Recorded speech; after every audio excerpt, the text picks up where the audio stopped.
예, 평안하셨나요? 네, 옆에 분들에게 인사 나누십시오. 우리는 영피플입니다.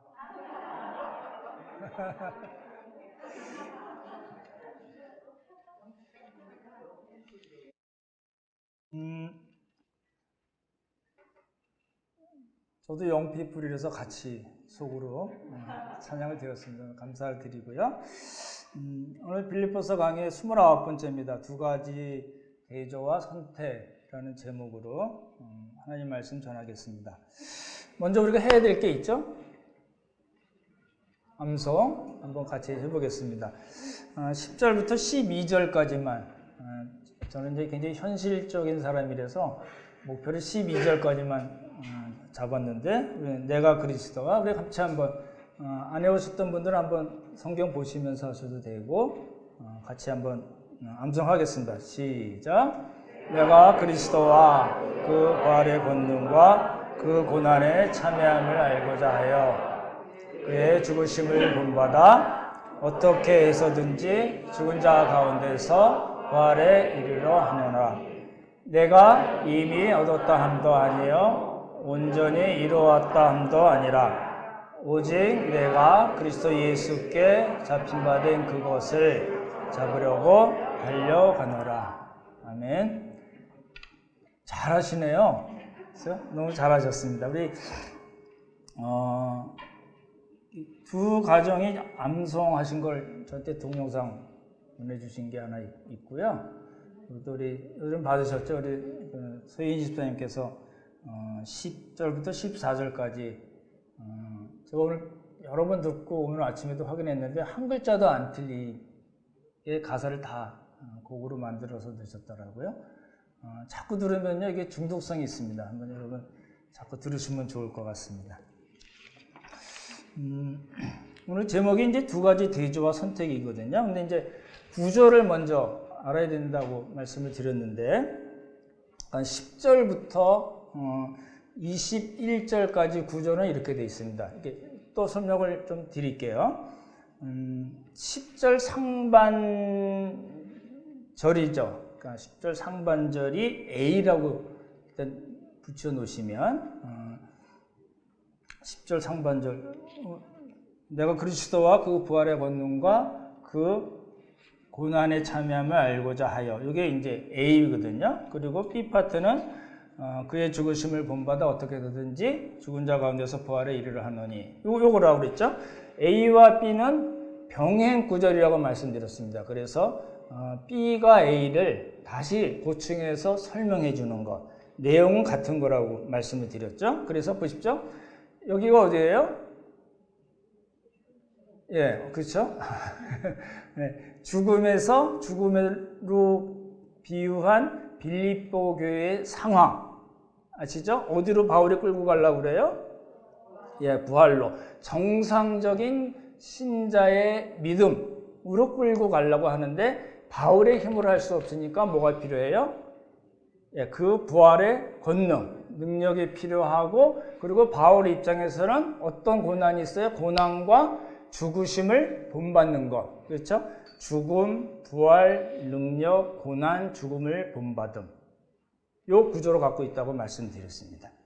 이제 C 파트는 우리가 이제 그 다음에 지난주에 말씀드렸던 거죠. 12절부터 14절인데 바울이 그런 거예요. 이렇게 뭐 하나 설명하고 쭉 넘어가지 않고 그걸 어떻게 해요? 또 설명하고 또 설명하고 또 다른 각도에서 또 설명하고 또 예를 들어서 또 설명해요. 이게 그렇게 빌립보서가 그렇게 되어 있거든요. 그러니까 C가 A와 B를 다시 설명해 주는 거예요. 내용은 뒤에 있는 것은 어떡하다고요? 잊어버리고 지금까지 로마 1차까지를 기준으로 해서 뒤에 있었던 거는 어떻게 한다고요? 다 잊어버리고 그리고 뭘 잡으려고 달려가요? 예, 앞에 있는 것을 잡으려고 달려갑니다. 그래서 잡으려고 달려갑니다를 두 번 반복해서 얘기했습니다. 그게 이제 C고요. 그 다음에 이제 D는 이제 15, 16절이죠. 다 설명을 했어요. 다 설명하고 그러니 여러분 빌립보 교회 성도 여러분, 여러분들의 실력과 수준 관계없이 어디까지 이르렀던지 그대로 행하십시오. 어디까지 이르렀던지 하나님 나라의 원리와 가치관으로 서로를 돌보십시오 라고 얘기하는 겁니다. 그게 이제 D 파트고 오늘 파트가 이제 E입니다. 그러니까 A, B, C, D, E가 뭔가를 좀 잘 생각하시면 좋겠네요.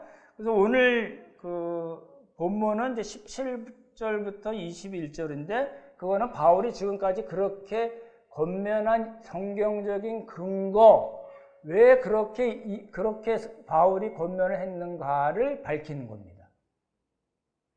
그게 이제 그것만 기억을 잘 하시면 10절부터 21절까지를 우리가 어떤 그런 큰 그림, 구조를 갖고 이렇게 본문을 보면 훨씬 더 잘 이해가 되리라고 생각이 됩니다. 17절 오늘 한번 보실래요? 17절 같이 한번 읽어보겠습니다. 같이 읽죠. 시작. 형제들아, 너희는 나와 함께 나를 본받으라. 그리고 너희가 우리를 본받은 것처럼 그와 같이 행하는 자들을 눈여겨보라. 예, 그와 같이 행하는 자들을 눈여겨보라 라는 거는 다른 성경에는 우리를 본받아서 사는 사람들을 눈여겨보십시오. 우리를 본받아서 생활하는 사람들을 지켜보십시오 라고 되어 있습니다. 그죠? 이제 바울은 여러 가지 빌립보 교회에 생겨난 문제들을 해결하는 방법 중에 하나를 뭘로 택하냐면 빌립보 교회가 본받아야 할 모델을 이제 이야기하는 겁니다. 쉬운 성경에 그렇게 되어 있어요. 형제 여러분, 나를 본받도록 애쓰십시오. 또한 내가 여러분에게 보여준 삶을 조차 살아가는 사람들을 살펴보십시오. 라고 되어 있어요. 그래서 이제, 우리 개역개정으로 얘기를 하면 이제 모델이 세 부류의 모델이 나옵니다. 첫 번째 누구죠? 누굴 본받으라고요? 예, 바울을 본받으라고 그리고 우리라는 말을 씁니다. 우리라는 말을 쓰고 또 하나는 우리를 본받아서 사는 사람들. 이렇게 돼 있어요. 셋으로 나눌 수가 있는데, 바울은 잘 아실 거고, 이제 두 번째 우리는 누군지 명확하지 않지만, 바울과 바울의 동력자로 봅니다. 바울과 바울의 동력자로 보는데, 골로새서 맨 뒤에 보면 여러 사람들의 이야기가 나오거든요. 골로새서는 1차 때 쓴 거잖아요. 1차 로마 때 쓴 거니까, 우리라는 사람이 구체적으로 누굴 가르치는가를 볼 수가 있거든요. 첫 번째는 두기고를 얘기할 수 있습니다. 두기고와 오네시모. 이제 성경 인물을 좀 공부하면 더 좋긴 한데, 두기고는 3차 전도여행, 그리고 바울의 1차 로마, 2차 로마 때 바울과 함께 있었던 사람이고, 에베소, 빌립보, 그 다음에 빌레몬서를 로마에서부터 에베소 지방까지, 그리고 골로새 지방까지 가지고 간 사람입니다. 그래서 오네시모는 아시는 대로 빌레몬의 도망 노예라고 그러죠. 빌레몬에서 도망친 노예. 근데 이제 그 사람이 바울을 만나서 변화돼서 귀하게 쓰임 받는 사람이 됐거든요. 그리고 이제 막 바울과 함께 갇힌 아리스다고, 마가, 누가 뭐 이런 사람들이 있고, 유스도라 하는 예수도 있고, 에바브라라는 사람도 있습니다. 이제 모르셔도 됩니다. 근데 이제 그 중에 한 사람이 누구라고요? 데마. 지난주에 잠깐 말씀드렸죠? 데마는 세상을 사랑하여 나를 버리고 데살로니가로 가버렸어. 라고 얘기한 그 데마가 있습니다. 말씀드렸던 대로 데마는 오늘 미국 하나대에서 오신 분들이 몇 분 계신데요. 이렇게 소프트 랜딩을 못한 사람이죠. 지난주에 말씀드렸죠. 뷰티풀 랜딩, 엑셀런트 랜딩을 해야 되는데 데마는 그게 안 됐다고 말씀을 드렸죠. 중도 탈락했고 실격했고 어떻게 보면 추락한 사람입니다. 그렇죠? 여러분 그 좀 안 좋은 어감이긴 한데 꼬라박다라는 말 아시나요? 표준어입니다. 제가 찾아봤습니다. 네, 꼬라박은 이게 무슨 주식했다고 망하는 뭐 이럴 때도 쓰지만 인생의 비행을 잘 가다가 마지막에 소프트 랜딩, 뷰티풀 랜딩, 엑셀런트로 가야 되는데 그걸 못하고 어떻게 됐다고요? 꼬라박았다. 데마가 그런 사람입니다. 어찌됐든 간에 바울은 지금 빌립보 교회가 본받아야 될 사람으로서 자신의 동력자들을 이야기를 한 겁니다. 그리고 이제 우리를 본받아 사는 사람이 나와요. 세 번째, 바울. 그리고 바울의 동력자, 그리고 바울과 바울의 동력자를 본받아서 사는 사람이 나오는데 누구냐면 빌립보서에 나오는 사람들입니다. 빌립보 교회에 있는 사람들이거든요. 4장 3절 한번 보시기 바랍니다. 4장 3절 한번 같이 읽죠. 같이 읽겠습니다. 시작. 또 참으로 나와 멍에를 같이 한 네게 구하노니 복음에 나와 함께 힘쓰던 저 여자들을 돕고 또한 클레멘드와 그 외에 나의 동력자들을 도우라. 그의 이름들이 생명책에 있느니라. 다음 주 말씀드릴 건데요. 번역이 좀 잘못된 부분이 있습니다. 그렇긴 하지만 여기서 바울이 이야기하는 빌립보 교회가 본받아야 할 빌립보 교회 안에 믿음에 성숙한 사람들로 누굴 얘기하냐면 바울과 멍에를 같이 한 동력자. 누군지 이름이 안 나옵니다. 그 사람이 사도행전에 나오는 루디안가 아니면 감옥의 간수였나 아니면 점치는 귀신이 들렸다가 나음을 받은 여종인가 안 나와 있습니다. 안 나와 있는데 어찌됐든 간에 빌립보 교회를 섬기는 바울의 동력자입니다. 근데 그 사람이 바울과 뭘 같이 했다고요? 예, 멍에를 같이 했다고 합니다. 이제 제가 이번 주에 이제 보내드릴 거예요. 제갈, 굴레, 고삐, 멍에가 뭔지 이제 그림으로 보내드릴 텐데 이제 정규혁 집사님께서 누구보다 잘 아시겠죠? 나 좀 여쭤보긴 해야 되는데 하여튼 주간에 보내드린 걸 한번 보시면 좋을 것 같고 그런 동력자가 한 사람이 있었고 그 다음에 글레멘드라는 사람이 있고 그 이름이 생명책에 기록되어 있는 바울의 동력자들이 있습니다. 그게 그 사람들이 어디 있다고요? 예, 빌립보 교회 안에 있습니다. 지금 문제가 생긴 바로 그 빌립보 교회 안에도 그렇죠? 그 사람들이 본받아야 할 사람들이 있다는 겁니다. 그렇게 이제 보시면 제일 좋을 것 같고 그리고 유오디아와 순두계는 아닙니다. 유오디아와 순두계는 바울과 함께 복음을 위해서 애쓴 두 여성 지도자이긴 하지만 이 사람들은 본받을 사람으로 나와 있지 않습니다. 다음 주에 말씀드릴 거예요. 이 두 여인 때문에 가정교회 간에 싸움이 붙고 온 교회 안에 분열과 시기가 발생했기 때문에요. 이 사람들은 빼야 됩니다. 어찌됐든 간에 본받을 사람들이 있다라는 겁니다. 여러분 보시죠? 우리 함께 가는 교회는 어떤가요? 본받을 만한 그런 분들이 많죠?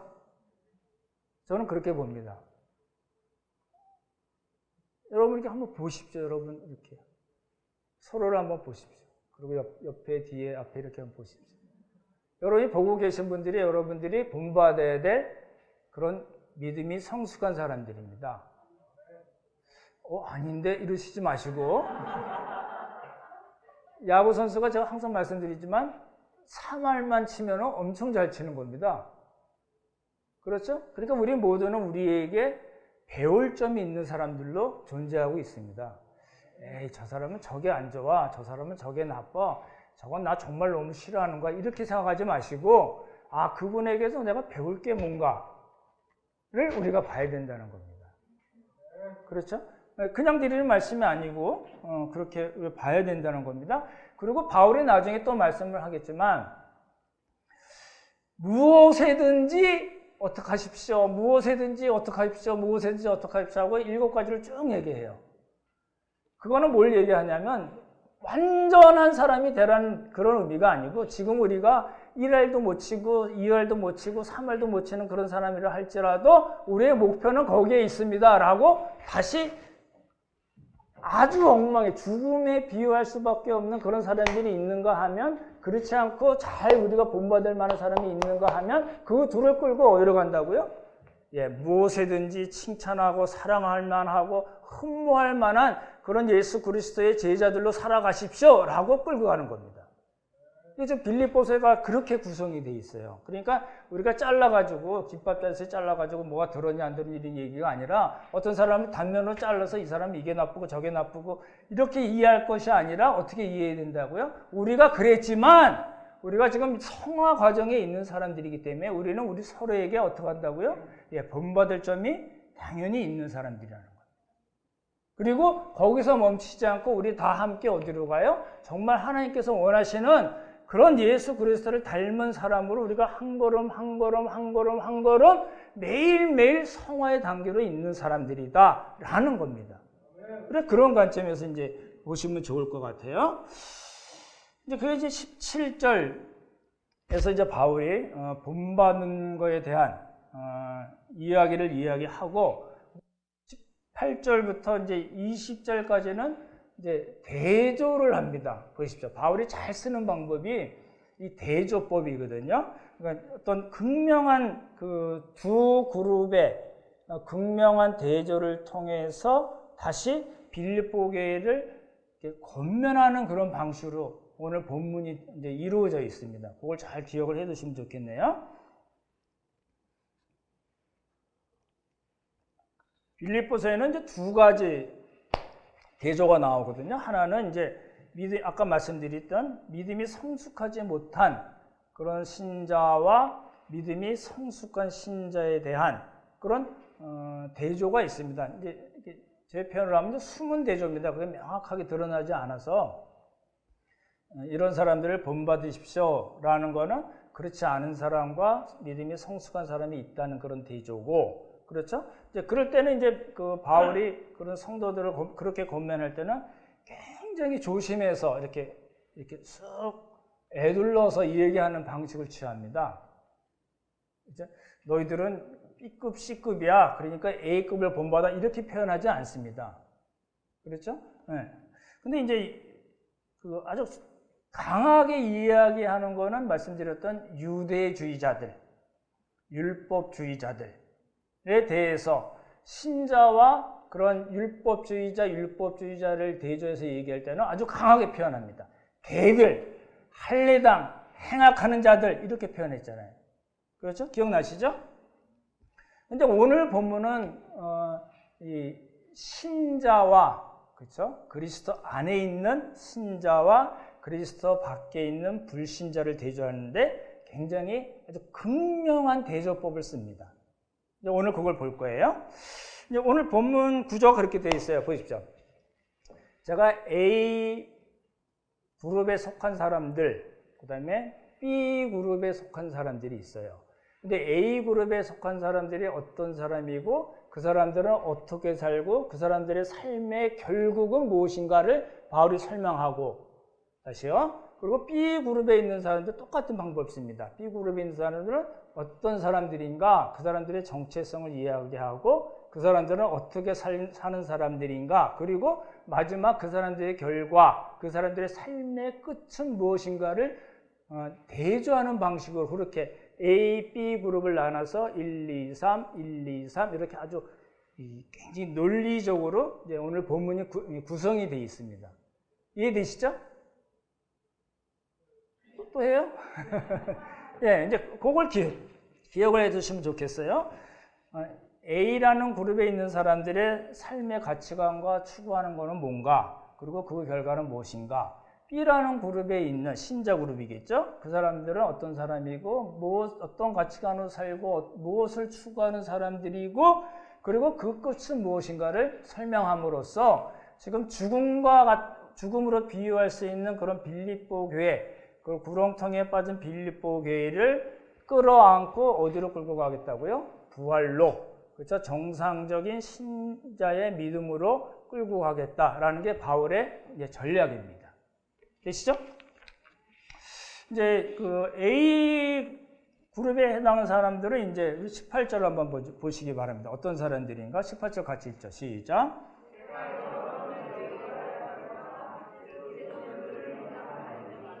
여러 사람이 그리스도의 십자가의 원수로 행하느니라. 여러 사람이 어떻게 한다고요? 그리스도의 십자가로 행하고 있습니다. 라고 얘기합니다. 그러니까 그리스도의 밖에 있는 사람입니다. 오늘 저쪽 동네에서 오신 분들 많아서 제가 영어로 쓰자면 out of Christ입니다. Understand? 예, 교리적인 면에서는 말씀드렸던 유대주의자 또는 율법주의자들입니다. 율법으로 구원을 얻고 우리가 육체를 신뢰하고 전통, 할례 뭐 이런 것으로 우리가 구원을 얻고 하나님의 자녀가 된다라고 얘기하는 사람입니다. 이런 사람이 뭐라고요? 예, 그리스도의 십자가를 부인하는 사람들이라는 겁니다. 그렇죠? 바울도 사실은 유대교에 있을 때 그랬습니다. 그렇죠? 그러니까 지저스 이벤트를 부정하는 모든 사람들을 뭐라고 표현했냐면 십자가의 원수로 행한다 라고 표현했습니다. 도덕적인 측면에서는 율법주의자, 유대주의자들은 주로 이제 교리적인 면이고요. 이렇게 도덕적인 측면에서 얘기하는 사람들은 반율법주의라고 합니다. 반율법주의 또는 율법 획일론자라고 얘기하거든요. 그러니까 이제 나 하나님의 은혜로 구원받고 이제 용서받고 이제 내 마음대로 살아도 그랬으니까 내 마음대로 살아도 나는 이제 하나님 나라가 따놓은 당상이야라고 생각하는 사람들을 가르칩니다. 그걸 뭐라고 그래요? 율법주의자, 반율법주의자 또는 율법 획일론자라고 얘기합니다. 이런 사람들의 특징이 뭐냐면 나만을 사랑해요. 나만을 사랑한다니까요. 십자가의 원수로 행하는 사람들은 뭘 가장 중요시 여겨요? 나요. 나만 사랑해요. 여러분 어떠신가요? 자기 자신을 사랑하는 일은 너무너무 중요합니다. 그렇죠? 하나님이 세상에 없는 것으로 여기시고 예수 그리스도의 보혈로 우리를 구원해 주셨기 때문에 그렇죠? 우리가 우리 자신을 사랑하는 것은 정말로 중요하고 성경적인 일이지만 나만 사랑한다는 거예요. 나만 사랑해요. 그럼 왜 문제가 되냐면 예수 그리스도의 십자가의 정신과 충돌해요. 그래서 이제 바울이 문제를 삼는 거죠. 예수님의 십자가의 정신은 뭐예요? 기쁨으로, 그렇죠? 자기 자신을 내어주는 거거든요. 근데 나만 사랑하는 사람들은 뭐예요? 그 십자가의 정신과 어긋나게 살고 있는 겁니다. 그렇죠? 그래서 십자가의 정신대로 산다. 예수 그리스도께서 하나님과 동등하신 동일 본질이심에도 불구하고 동등됨을 취할 것으로 여기지 아니하시고 이 땅에 오셔서 자기 자신을 내어주셔서 죽기까지 하나님께 복종하셨거든요. 기쁨으로, 자발적으로. 그렇죠? 네, 그것과 마찬가지로 산다는 거예요. 그게 빌립보서 문맥에서는 어떤 걸로 나타나요? 뭘로요? 예, 서로를 돌보는 거. 그리스도 예수의 마음을 품고 서로를 돌봐주는 것. 그게 빌립보서에서 가장 중요한 거라니까요. 그거 외워두셔야 됩니다. 그렇죠? 다르게 표현하면 관용을 베푸는 거예요. 예, 그게 이제 문제가 이제 십자가의 원수로 행하는 사람들은 이제 교리적이나 또 도덕적인 측면에서 문제가 되는 건데 바울은 이제 이 사람들의 특징이 어떤 건가를 이제 두 가지로 설명합니다. 19절 한번 보시기 바랍니다. 19절 같이 읽죠. 시작. 그들의 마침은 멸망이요 그들의 신은 배요 그 영광은 그들의 부끄러움에 있고 땅의 일을 생각하는 자라. 그들의 신은 누구라고요? 배가 뭐죠 여기서? 이겁니다. 예, 스토막입니다. 영어로 쓰자면 their God is their stomach입니다. 이 배. 위라는 뜻이죠? 배라고 표현이 되어 있죠? 여기서 뭘 얘기하냐면 그 사람들의 그렇게 십자가의 원수로 행하는 사람들의 신은 뭐냐면 그 사람들의 배입니다. 라는 뜻은 뭐냐면 그 사람들은 현실만을 중요시 여기고 사는 사람들. 먹고 사는 일, 그렇죠? 당장 눈에 보이고 만져지는 것이 전부인 사람들이라는 뜻입니다. 우리 먹고 사는 일이 중요한가요? 중요하지 않는가요? 너무 중요하잖아요. 현실이 중요한가요? 중요하지 않은가요? 다 중요합니다. 우리 자녀들 키우는 거 중요한가요? 안 중요한가요? 중요하죠? 부부간에 잘 사는 거 중요한가요? 안 중요한가요? 너무너무 중요한 일이잖아요. 근데 문제는 뭐냐면 십자가의 원수를 행하는 사람들은 그것만 한다는 거예요. 지금 이 바울의 이야기예요. 그러니까 이런 사람들은 지금 어떤 삶을 살고 있냐면 하나님 나라 하늘 시민권과 관계가 없는 삶을 살고 있습니다 라고 얘기하는 거예요. 그게 십자가의 원수로, 그렇죠? 예수 그리스도를 부인하는 사람들의 삶의 특징이고, 또 한 가지는 뭐냐면 이런 사람들은 당연히 어떻게 살게 돼요? 땅의 일을 생각하는 사람들. 조금 편하게 말씀드리면 땅의 일만 생각하는 사람들입니다. 그렇죠? 생각한다는 거는 마음을 쏟고 마음을 둔다라는 뜻이거든요. 그러니까 오직 그것만 나 잘 먹고 잘 사는 것, 그렇죠? 세상의 명예, 권력, 이성, 내 취미 생활, 내가 정말 하고 싶은 것에만 묶여 있는 사람들, 그걸 뭐라고 표현하냐면 그 사람들은 그 사람의 신은 배고 그 사람들은 땅의 일만 생각하는 사람들입니다 라고 얘기하는 겁니다. 이제 그게 이제 저희가 잘 봐야 될 부분이고, 문제는 뭐냐면 이 사람들의 끝이 어떤 거냐는 거예요. 보십시오. 아까도 말씀드렸듯이 A그룹에 속하는 사람들은 어떤 사람이라고요? 그리스도의 십자가의 원수로 행하는 사람들. 그렇죠? 그 사람들은 어떤 삶을 살고 있어요?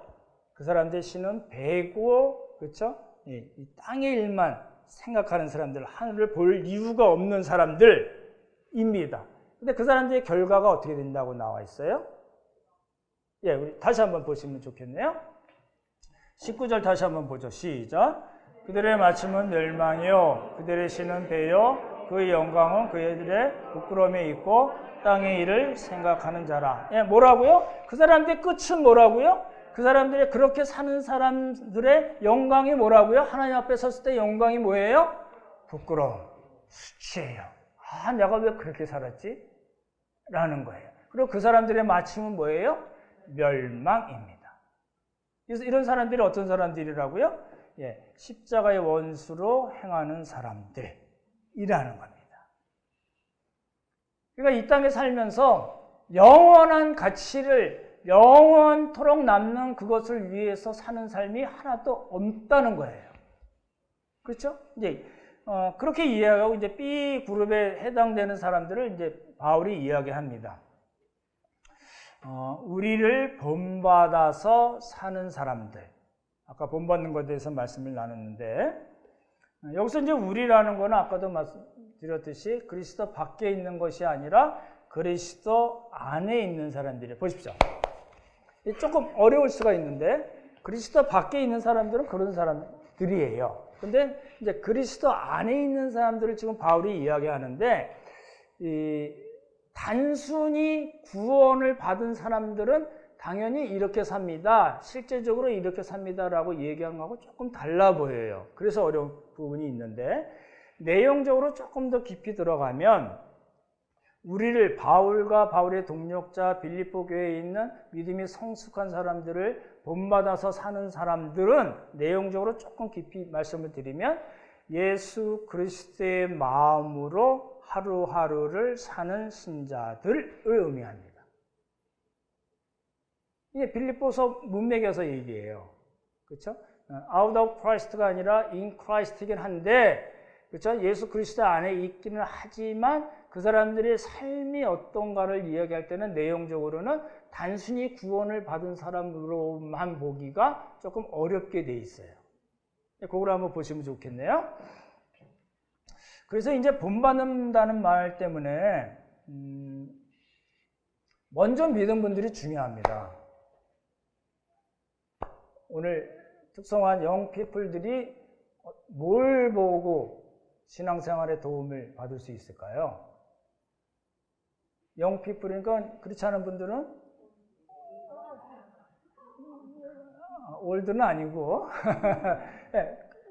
믿음의 선배들, 먼저 믿은 분들을 보고서 따라하거든요, 사실은.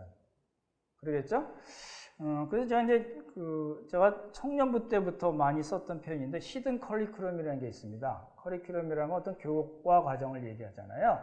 근데 숨겨진, 그렇죠? 숨겨진 삶의 과정이 있다는 거예요.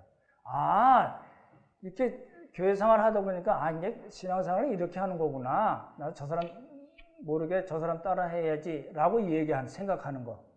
그거 이제 히든 커리큘럼이라고 그러는데, 이게 이제 먼저 믿은 분들이 잘 하셔야 됩니다. 그래야지 나중에 믿은 분들이 잘 자기도 모르게 쓱 따라가게 되죠. 그렇죠? 그게 이제 자연스럽게 본받게 되는 걸 의미하잖아요. 근데 이제 이런 사람들은 어떤 특징을 갖고 있냐면, 보십시오. 20절을 보시기 바랍니다. 20절 같이 읽죠. 시작. 그러나 우리의 시민권은 하늘에 있는지라 우리로부터 구원하는 자 곧 주 예수 그리스도를 기다리노니. 하늘 시민권을 갖고 있다는 거예요. 우리를 본받는 사람들은 바울과 바울의 동력자 그리고 빌립보 교회 안에 믿음이 성숙한 사람들을 본받는 그런 신자들은, 그리스도 예수 안에 있는 신자들은 다 어떤 사람이냐면 하늘 시민권을 가지고 있다는 거예요. 빌립보라는 도시는, 그렇죠? 마게도니아에 있는 빌립보라는 도시는 전에도 한번 제가 말씀드렸지만 알렉산더 대왕의 아버지가 빌립 2세입니다. 빌립 2세가 세운 도시, 그 사람의 이름을 따서 세운 건데요. 대부분 빌립보에 있는 사람들은 대부분 많은 사람들이 퇴역 군인들입니다.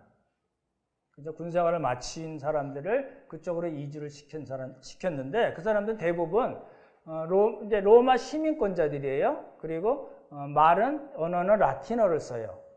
로마 말을 쓰겠죠. 그리고 복장도 그렇고 그 사람들이 사는 방식도 다 로마식이에요.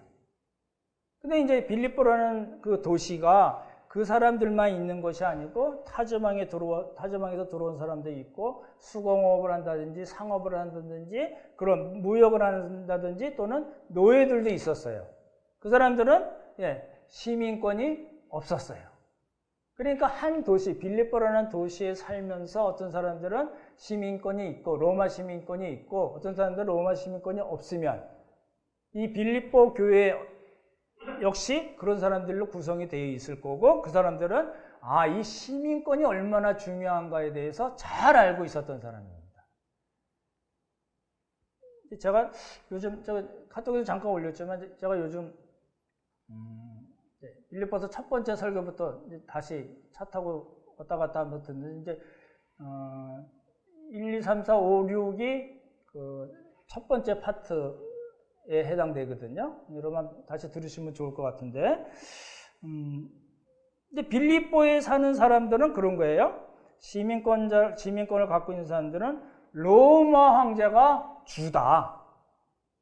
그렇죠? 그리고 잘 아시다시피 황제 숭배 사상이 있었기 때문에 로마 황제가 우리의 신이다 라고 믿는 사람들이었는데, 그 빌립보라는 도시에 복음이 들어왔어요. 그러니까 복음과 그 사람들의 형편이 어떻게 돼요?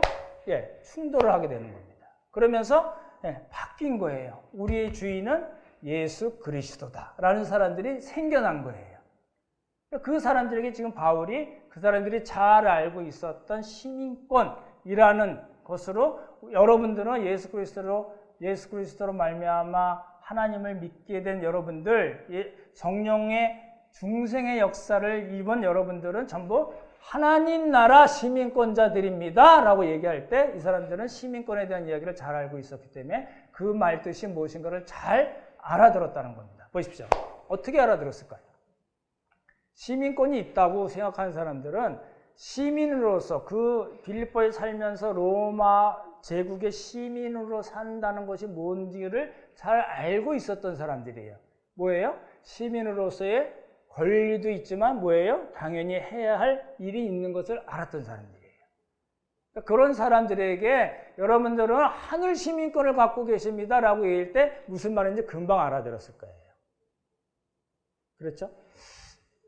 제가 전에도 한번 말씀드렸잖아요. 미국이나 카나다는 제가 잘 모르겠습니다. 미국 갔을 때 들었던 얘기는 커피 말씀드렸죠. 앉아서 드시는 분들은 시민권자고 서서 여차하면 트립 준비하고 드시는 분들은 불법 체류자 이런 얘기가 있었는데, 어찌됐든 우리는 좀 대한민국 시민으로 살고 있잖아요. 그러시죠? 아닌 분은 없으신 것 같은데, 그래서 시민권이 있다는 게 무슨 뜻인지 잘 쏙 안 들어옵니다, 사실은. 그렇죠? 근데 이제 다른 나라 나가서 살다 보면 그런 일들이 크게 문제가 되죠. 이제 바울은 이제 그 시민권이라는 말로 빌립보 교회가 당연히 어떻게 해야 된다는 것을 이제 설명한 걸로 보는 거죠. 그래서 하늘 시민권 가진 사람들은 하나님을 섬기는 사람들이고 하나님의 말씀에 근거한 삶을 살아야 되는 사람이다. 그래서 이 땅이 전부가 아니다. 라는 걸 이야기한 겁니다. 그게 이제 첫 번째 이야기고, 그런 하늘 시민권자들의 삶은 어떤 건가를 이야기합니다. 20절을 제가 읽어드릴게요. 그러나 우리의 시민권은 하늘에 있는지나 거기로부터 구원하는 자 곧 주 예수 그리스도를 기다리노니 라고 되어 있습니다. 보십시오. 기다린다는 말이 뭔가요? 예수님의 재림을 기다린다는 거잖아요. 여러분 예수님의 재림을 기다리시죠? 아직 더 살 날이 많이 있다 이거죠? 네. 그 계시록 마지막에 아멘 주 예수여 어서 오시옵소서라고 이제 마치잖아요. 재림을 기다린다는 거는 시간적으로 예수님께서 언제 좀 있으면 오실까요? 그래서 예수님 빨리 오세요라고 기다리는 것을 그것만 의미하는 것은 아닙니다. 그래서 기다린다는 말은 뭘까요? 제가 항상 말씀드리죠. 뭐라고요? 생각을 하셔야 되죠. 기다린다는 말 뜻이 뭘까요? 그 오실 예수 그리스도의 뜻에 맞게 살라라는 겁니다. 그거 안 하면서 나는 이제 믿게 됐고 나는 이제 하나님 나라 갈 사람이야. 그러니까 어떻게 살든지 간에 하나님 날 보호해 주시고 날 지켜 주시고 그러다가 하나님 나라에 쏙 들어가게 하실 거야. 아멘 주 예수여 오시옵소서 마라나타 그 얘기를 이야기하는 것이 아닙니다. 예수 그리스도의 삶을 따라서 예수님께서 2장에서 보여준 그 모험에 따라서 예수 그리스도의 마음을 품고 빌립보 문맥에서 말씀드리면 형제 자매들, 지체들을 돌보고 섬기는 삶을 사는 것을 뭐라고 그래요? 재림하실 예수 그리스도를 기다린다라고 얘기한 겁니다. 단순히 시간적으로 기다리는 의미를 얘기하는 것보다는 삶을 이야기하는 겁니다. 그러니까 하늘 시민권도 역시 마찬가지죠. 그렇죠?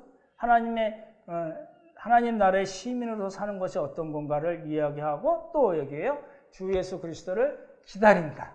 우리를 구원하실 그 예수 그리스도를 기다린다는 것은 그분의 말씀에 따라 그분의 모험에 따라 산다라는 것을 그렇게 표현한 겁니다. 이제 보십시오. 제가 이렇게 바울이 그냥 쓴 게 아니고요. 굉장히 이게 시각적으로 그림 언어로 이야기한 거거든요. 그러니까 푯대를 향하여 간다고 그랬을 때는 그렇죠? 뒤에 있는 것은 잊어버리고 앞에 있는 것을 잡으려고 푯대를 향하여 그리스도 예수 안에서 하나님이 우리를 부르신 부름의 상을 잡으려고 달려가노라 그랬으니까 바울이 거기서 얘기한 거는 뒤와 앞입니다. 근데 여기서는요. 예수님이 오세요. 안 믿는 십자가 원수를 지내는 사람들은 땅의 일을 생각해요. 그러니까 지금 바울이 뭘 이야기한 거예요? 하늘과 땅, 위, 아래를 이야기하고 앞에서는 뒤와 앞을 이야기한 겁니다. 그러니까 이제 굉장히 시각적으로 표현한 겁니다. 그걸 잘 기억을 해 두시면 좋을 것 같아요. 그럼 이제 마지막으로 그러한 삶의 결과는 뭔가? 그러한 삶의 결과는 뭔가를 이제 바울이 이야기합니다. 21절, 같이 읽죠. 21절 읽겠습니다. 시작. 우리의 낮은 몸을 자기 영광의 몸의 형체와 같이 변하게 하시리라.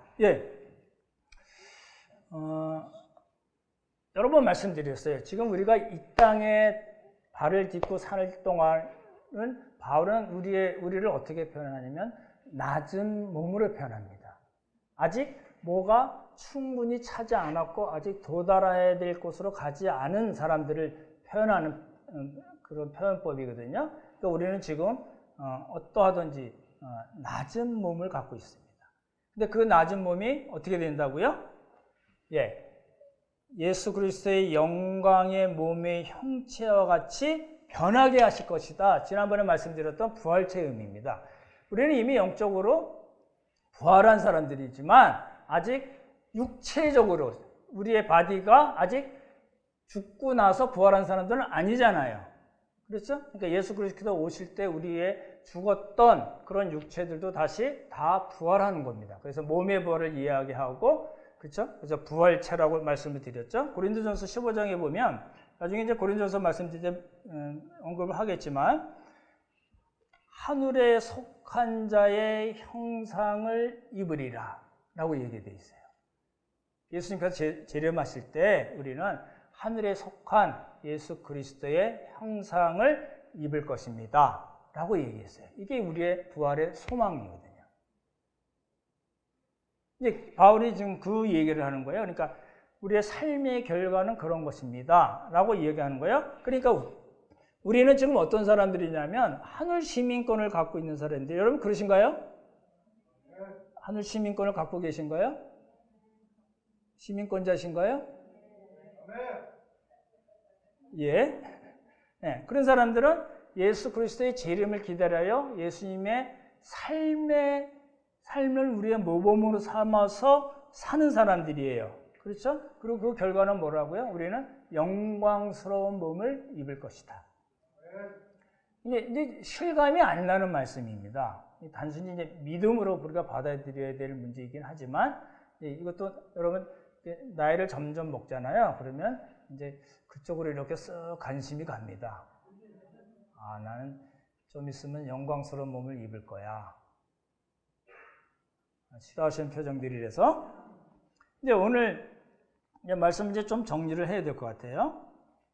바울은 지금 두 부류의 사람들을 얘기했는데, 아까도 잠깐 말씀드렸듯이 바울이 언급하지 않은 그런 사람들이 있어요. 어떤 사람들일까요? Out of Christ, in Christ. 그리스도 밖에 있는 사람들, 그리스도 안에 있는 사람들, 그것뿐이 없잖아요, 사실은. 근데 바울이 아주 눈치 못 차리도록 언급하지 않은 사람들이 있어요. 그리스도 밖에 있는 사람들이 아니고요. 그리스도 안에 있어요. 하늘 시민권을 갖고 있으면서도 그렇게 살지 않다가 가는 사람들을 언급했어요. 숨겨놨어요. 그게 이제 우리가 생각해야 될 부분입니다. 현실적으로는 사실은 꽤 있을 것 같은 생각이 들어요. 그렇지 않겠어요? 이제 겁주는 건 아니지만 충분히 그럴 수 있겠다 싶어요. 근데 바울은 말씀드렸듯이 빌립보서 전체를 쓰면서 굉장히 낙관적이라고 말씀드렸어요. 이 낙관적이라고 말씀드렸는데, 그러면서도 바울이 어떤 눈치 못 챌 그런 문학적 기법으로 그리스도 안에 있고 하늘 시민권자이면서도 그렇게 살지 않는 사람들에 대한 어떤 경고를 하지 않는가를 우리가 봐야 됩니다. 이게 놓치면 안 될 부분입니다, 사실은. 그렇죠? 그러면 그런 사람들은 하늘 시민권이 없는 사람들인가? 그건 또 아닐 것 같아요. 그러니까 그래서 이제 문제가 되는 겁니다. 보십시오. 지금 빌립보 교회도 그런 사람들이 수태 많아요. 수태란 말이 사투리인지 모르겠는데 많습니다. 왜 많아요? 우리가 어떻게 알 수 있어요? 그리스도 예수의 마음을 품고 서로 복종하고 섬겨내는데도 불구하고 그렇게 하지 않았어요. 뭐에 빠졌어요? 다툼과 허용, 분쟁과 시기, 자기만 돌보고 다른 사람 돌보지 않고 그리스도의 마음을 품지 않아서 다른 사람보다 자기가 더 낫다고 이야기하는 그런 사람들이 많아서 빌립보서를 쓴 거잖아요. 그러니까 그런 사람들은 어떤 사람이에요? 하늘 시민권을 갖고 있음에도 불구하고 예수 그리스도의 마음으로 살지 않고 예수 그리스도를 닮지 않는 그런 삶을 사는 사람들. 그래서 바울이 지금 안타깝게 뭘 얘기해요?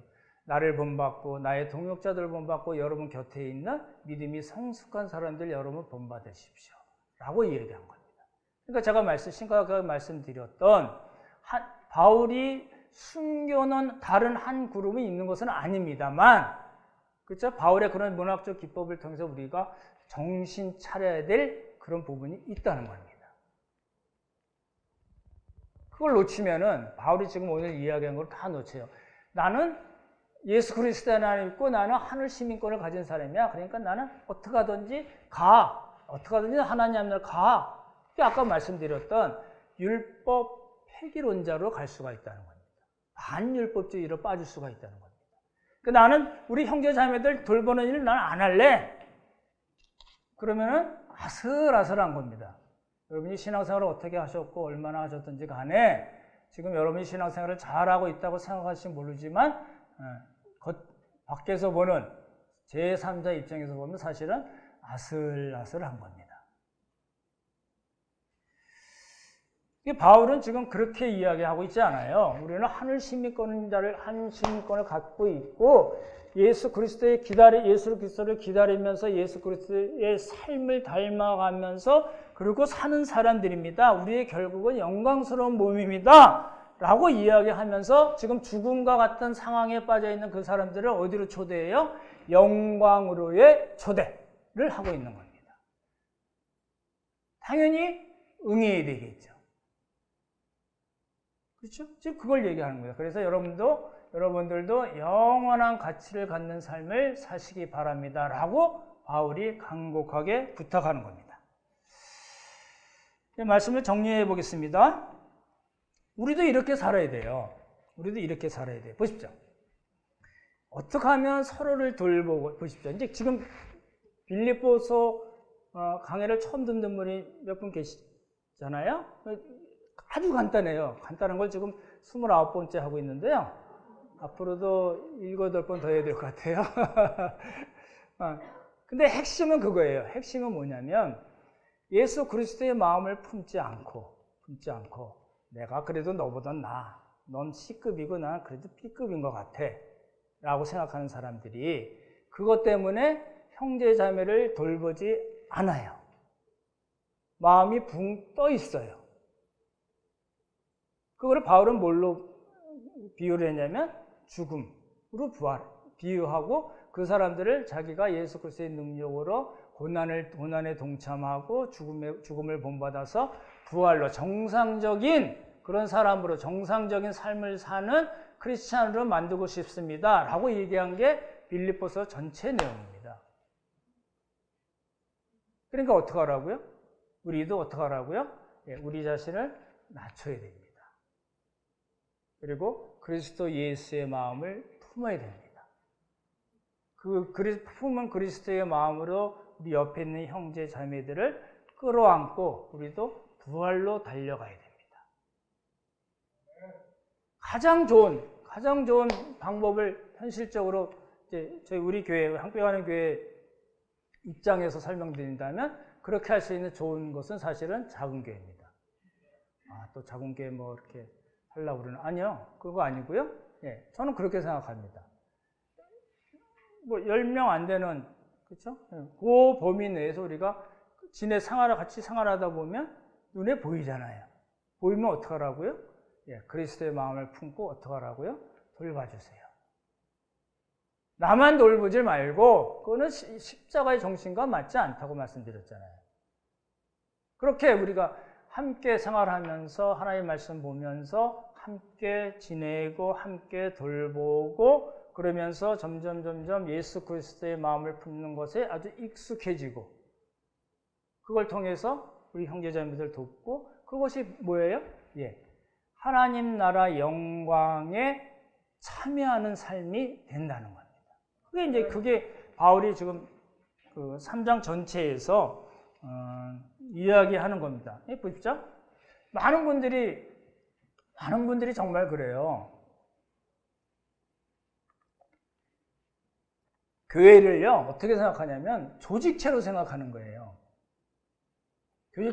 조직체로 생각하고 목사도 이 조직체를 내가 어떻게 하면 잘 키워나갈까? 어떻게 하면 사람들을 많이 모이게 할까? 그래서 어떻게 하면 정말 하나님이 기뻐하신 것이라고 생각하는 그걸 할까? 그렇지 않음에도 불구하고 그렇게 애쓰는 일들이 많습니다. 교회는요, 조직체가 아닙니다.